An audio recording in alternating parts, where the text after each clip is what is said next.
Back in 1480 Romania, Prince Vlad and Elizabetha are crazy in love. He gives her this little music box as a keepsake and they're just enjoying life until everything gets turned upside down. Out of nowhere, knights burst in and yank Vlad away, wars closing in and the country in chaos. Vlad knows what he has to do, so he tells his men to get Elizabetha out, send her to another castle where she'll be safe. Before he heads out, Vlad gets a blessing from the Pope, hoping God will look after his wife. Elizabeth is riding through the forest with her guards, but they never see the enemy hiding in the trees. An arrow flies, dropping 2 guards instantly. The rest scramble to fight, telling Elizabetha to keep moving. Not far away, Vlad lights up a wall of fire, dumping oil barrels and torching them to pin the enemy in. The fight gets brutal, soldiers dropping everywhere, but Vlad's side is crushing it, working together and pushing back hard. When it's over, Vlad and his men stand before the enemy king, their spears stacked with heads. It's gruesome, but they've won. Just then word comes that Elizabeth is under attack. Vlad bolts. Elizabeth is fleeing through the forest of wolves and the place is a nightmare, bear traps buried under the snow. 2 soldiers chasing her get snared, but she's nimble, dodging like her life depends on it. Then her horse gets caught and she crashes, surrounded by enemies poking around for traps. She tries to escape but steps on a trap herself. Vlad gets there in the nick of time, only to have his horse trapped too. He keeps going, fighting off 2 soldiers in a blur. He hurls his sword at the guy about to kill Elizabetha, but disaster, the sword hits her as well. She dies in Vlad's arms, he's shattered. Later, Vlad storms back to the Pope furious. He rages at God for not saving Elizabetha, says all the killing he did in God's name should have counted for something. He begs for a miracle, but the Pope can't help. Vlad snaps and kills the Pope with a crucifix, vowing he'll never follow God again unless Elizabetha comes back. The wind howls, a statue of Jesus starts to cry, and Vlad looks almost triumphant. His men, terrified, drag him out of the church. Jump ahead 400 years, now we're in France. A priest visits a psychiatric clinic to see Dr. Diant, who's got a case even the Queen of England is worried about. They walk through the madhouse, patients screaming, doctors dragging people around, and finally reach a sealed room underground. Inside, Maria sits in chains. She's Italian, engaged to the Queen's great-nephew, and ever since she protested a church wedding, she's been a wreck. The records say she was born in 1759, which would make her 130 years old. Impossible, right? Her age and weird reaction to anything holy have everyone spooked. They're starting to think she's a demon. As they talk, Maria wakes up and hisses. The priest gets closer, sees her fangs, and realizes she's a vampire. She's the first one they've ever captured alive. He explains that vampires can walk around during the day, it's only the direct sunlight that burns them. To prove it, he opens the window and the sunlight scorches her skin.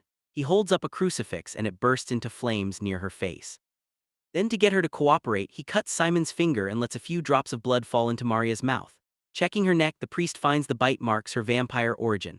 The church has fought vampires for centuries, but they still haven't found the original, the one who started it all.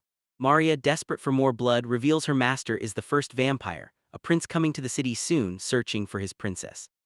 Meanwhile, somewhere else, Notary Jonathan is traveling through a dark forest. His driver suddenly stops, freaked out about the wolves, and refuses to go any further. So Jonathan's left alone, carrying his luggage, a torch, and a crucifix. He keeps the wolves back with fire, making his way to a huge, looming castle. As soon as he enters, the gate slams shut behind him. Another door swings open on its own. Jonathan steps inside, and in the next room, someone stands on the balcony, then vanishes in a flash of lightning. Jonathan jumps when an old man suddenly appears behind him. The stranger tosses the torch aside, flips on the lights, and introduces himself, Prince Vlad, better known as Count Dracula. They sit together at the table. Jonathan digs into the food, which honestly is amazing, while Dracula just sits there not touching a thing. With a flick of his wrist, Dracula slides a plate over to Jonathan. It's almost like a magic trick, but Jonathan doesn't buy it. Jonathan starts rummaging through his bag for paperwork. While he's distracted, Dracula quietly stabs a rat with a fork, crushes it in his hand, and pours the blood into his cup like it's the most normal thing in the world. He drinks. Jonathan tries to keep things professional and explains that the county he represents wants to buy an old abbey in Paris, one that Dracula owns, and turn it into a hospital. As he's pulling out more papers, he drops his crucifix by accident. Dracula eyes it and asks if Jonathan's religious. Jonathan shakes his head and says the coach just gave it to him for the journey. Dracula, with another casual wave, tosses the crucifix into the fire, then suddenly appears right beside Jonathan and says it's time for bed.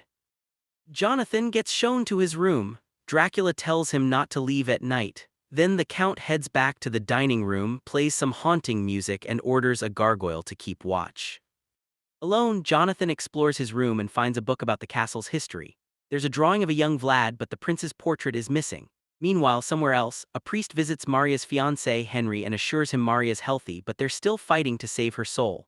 The priest searches Maria's room, looking for answers. Among her things, he finds a missing book page with Elizabetha's portrait. Back at the castle, Jonathan can't sleep. He sneaks out of his room and wanders through dark hallways. Spotting a light behind a door, he follows it and discovers a staircase that leads down to a fancy, eerie basement. In the middle sits a coffin. Of course, he opens it and finds Dracula fast asleep. Dracula wakes, tells Jonathan he shouldn't have left his room, and suddenly a gargoyle knocks Jonathan out cold. When Jonathan comes to, he's hanging upside down, chained by the gargoyles. Dracula slashes his neck, letting his blood drip into a bowl.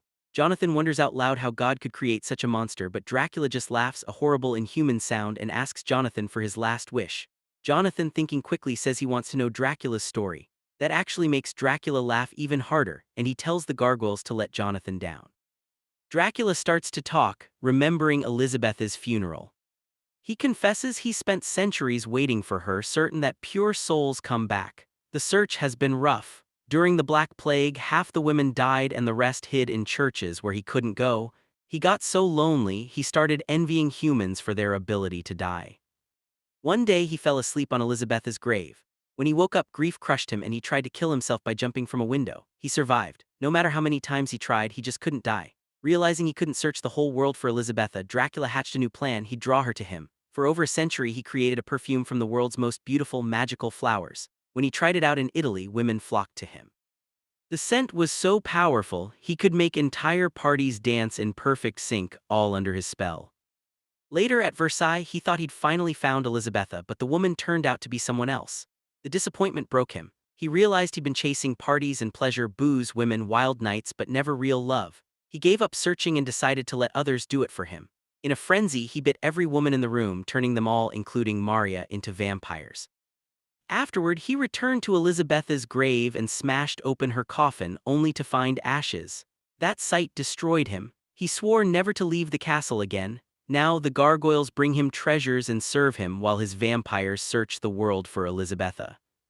Back in the present, Jonathan says he understands that kind of love. He's engaged too. He shows Dracula a locket with a photo of his fiancée, Mina. The moment Dracula sees her face, he's overcome with emotion. Mina is Elizabetha reborn. Dracula lets Jonathan go, grateful to him for reuniting him with his lost love. He calls all his gargoyles and commands them to bring him blood. He needs to be beautiful, ready to meet Elizabetha once more. In Paris, the priest pulls Dumont aside and shows him a portrait he found.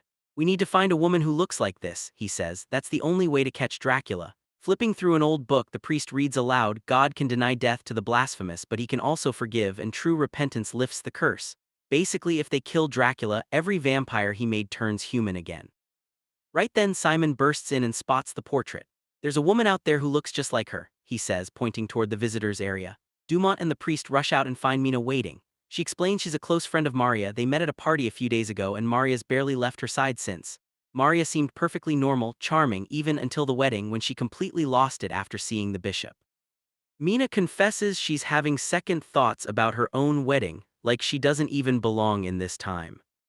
Meanwhile, over at the abbey, Dracula slips in disguised as a homeless man.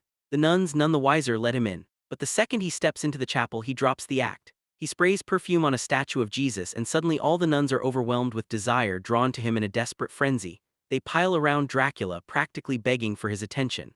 He doesn't hesitate, he starts feeding on them. Back at the castle, Jonathan waits for his moment. Alone for once, he tosses a blanket over some tools and drags them closer, breaking his chains. A gargoyle bursts in and spots him climbing out the window. It slashes the blanket, trying to drop him, but Jonathan clings to the wall. The gargoyles try reaching him through holes in the wall but can't quite get to him. Finally, one manages to hit him with a hook. Jonathan tumbles down, rolling onto the snow, and ends up sprawled on a frozen lake. A gargoyle tries to follow but crashes through the ice and drowns. The rest watch helplessly. Jonathan, shaking and pale, starts walking away, not daring to look back. Later, Dracula shows up at the psychiatric clinic looking younger, healthier, almost glowing. He uses his perfume to take control of Simon, who leads him straight to Maria's room. Maria tells Dracula she's found Elizabetha. As a reward, he lets her feed on Simon. Morning comes, the priest sits hunched over his research and finds a picture of Lad. Suddenly, he's summoned to the clinic. Dumont tells him Maria's gone. Simon, now a vampire, is tied to a bed, fangs exposed and reeking of strong perfume. Dumont describes the intruder who took Maria, and the priest's face drops. Mina's in danger. At the boarding house, Mina hears a knock. She opens the door and freezes. Maria stands there looking impossibly healthy. Maria says Dumont discharged her, then insists Mina dress up because there's someone she wants her to meet. They head to a hotel where Dracula waits. The sight of his wife's face brings tears to his eyes. He lavishes Mina with compliments, kisses her hand, and Mina's flooded with visions of them together. She yanks her hand back, flustered, and leaves with Maria to check out the festival. Dracula follows them through the crowd as the women grab food, drinks, play games, laugh at a fake mermaid, pet some cute animals. In the haunted house, the two get separated. Mina gets lost and lets out a scream when a skeleton startles her. Dracula appears instantly, helping her out. At the shooting booth, he teaches her how to shoot, and in his arms, Mina slips into another vision of the past. Later, Dracula invites them up to his hotel room to rest before the fireworks. He and Mina talk quietly. He shows her a little music box. When he winds it up, the melody tugs at something deep inside her, and visions of Elizabetha swirl in her mind. Mina jerks away, accusing Dracula of casting a spell. He tries to tell her about Elizabeth, about hope and reincarnation, but Mina insists, "I'm just Mina." He ends their talk by giving her the music box. Then Maria drags her outside to catch the fireworks. At the end of the night, Dracula walks Mina home. She's smiling, but it fades when she finds the priest and Dumont tending to a sick, exhausted Jonathan in the living room. The priest tells her what happened to her fiancé, but Mina refuses to believe that Dracula is a monster. The priest, gentle but firm, explains that Dracula is a vampire who feeds on humans and uses perfume to control them. He checks her neck, no bite marks, thank God. Mina bolts to her room, sobbing, and clutches the music box. Visions of Elizabetha swirl around her until, just like that, Dracula appears at her side. Mina tells him to leave, so Dracula climbs up to the window ready to escape. She doesn't really get what he's capable of, thinks he's about to jump to his death, and begs him to stop. Then she flips, accusing him of tricking her all along. Dracula swears he's never used the perfume on her and throws the bottle into the fire to prove it. She brings up the blood-sucking thing. Dracula owns it, yeah, he does that, but promises she'll never be his victim. Suddenly, Mina's nose starts to bleed. Dracula gently wipes the blood away with his fingers and licks it off. Then he takes her hand, says all these romantic things, and the visions come flooding back. Mina hears him whisper the same words he once said to Elizabetha. That's when it clicks. She accepts those memories as her own, calls Dracula her love, and kisses him. Things heat up fast. She asks him to make her immortal too, and Dracula bites her, turning her. Right then, the priest smells the same perfume from the hospital and realizes Dracula in the house. He grabs a gun and rushes to Mina's room but finds it empty. The priest and Dumont figure Dracula took Mina back to his castle, and Jonathan agrees to lead them there. Meanwhile, Maria reunites with Henry, acting extra affectionate to keep him distracted. She's about to bite him when the priest's group bursts in. Maria lets out a furious roar, ready to attack. The priest fires, but Maria isn't down for long. She recovers, knocks Henry out, and goes for the priest. Jonathan spots a sword on the wall, grabs it, and decapitates Maria. Her head flies off, hitting Dion, while her body keeps choking the priest before finally collapsing. Just to be sure, the priest stabs her heart with a crucifix, finishing her for good. Over in Romania, servants haul a coffin into the castle. Dracula and Mina climb out, and he gives her a tour. They meet the gargoyles. Mina plays a tune from the music box and slips on Elizabeth's dress. Outside, the priest's team arrives with soldiers. They wait for the servants to clear out, then rush in, propping the gate open for the others. A soldier blasts the front door, and cannons from the woods start tearing the castle apart. Dracula tells Mina to stay put while he goes to fight, but she's terrified. The cannonballs are tearing up the place. The gargoyles charge out, fighting the soldiers, but there are too many. The army pushes forward, taking over the castle. Jonathan leads his friends to the basement while soldiers sweep the upper floors. Mina spots them and locks herself in her room. Downstairs, soldiers shoot at the coffin. Dracula appears behind Jonathan, knocks him out, and calls him ungrateful. Then he grabs a sword and takes on the soldiers, moving fast, bringing them down one after another. More soldiers rush in, but Dracula takes them out too. Henry uses the chaos to shoot Dracula with both guns, but it barely phases him. Dracula pounces and bites Henry's neck, then slams the door shut to block more soldiers and holds the priest at sword point. The priest tells Dracula God never wanted him to kill for him. God doesn't want his creation destroyed.